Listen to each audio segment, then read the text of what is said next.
In the heart of a desolate town, where the streets were lined with abandoned buildings, and the silence was broken only by the mournful howling of the wind, there stood an old, decrepit house.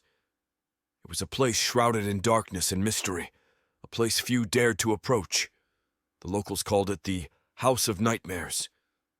The legend surrounding the House of Nightmares was one of tragedy and terror. It was said that the house was cursed, and anyone who entered its forsaken halls would be plagued by nightmares and driven to madness.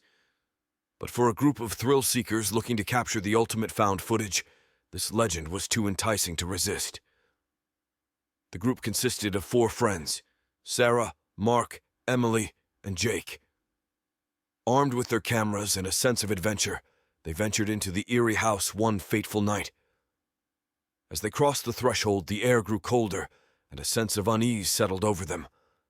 They explored room after room, each more unsettling than the last.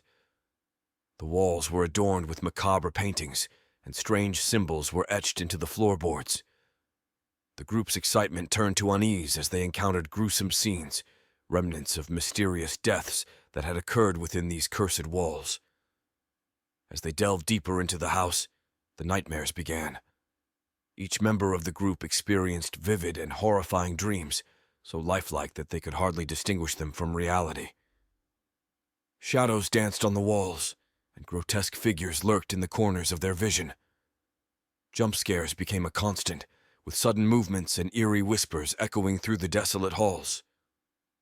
The group's camaraderie began to fray as paranoia and fear took hold. They couldn't escape the relentless horrors that seemed to be closing in on them. One by one, they encountered cursed objects that intensified their torment. A cursed mirror showed them twisted versions of themselves. A cursed doll whispered dark secrets, and a cursed painting seemed to bleed as they watched in horror. As the night wore on, the group's sanity unraveled, and they turned on each other in a desperate attempt to escape the nightmare. Sarah was the first to fall, consumed by her own terror. Then Mark, driven to madness by the relentless gore and horror. Emily and Jake, the last survivors, tried to flee the house, but the cursed objects seemed to conspire against them.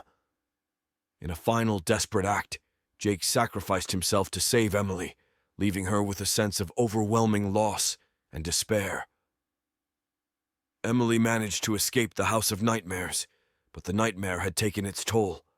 She was haunted by the memories of that fateful night, her friends' anguished screams echoing in her mind. The cursed objects had left their mark, and she could never escape the torment they had inflicted. The House of Nightmares stood as a sinister sentinel, a place of darkness and death. It had claimed the lives and sanity of those who had dared to enter, leaving only echoes of desolation in its wake. Emily's sad ending was a testament to the horrors that lurked within, a reminder that some nightmares could never be escaped, only endured.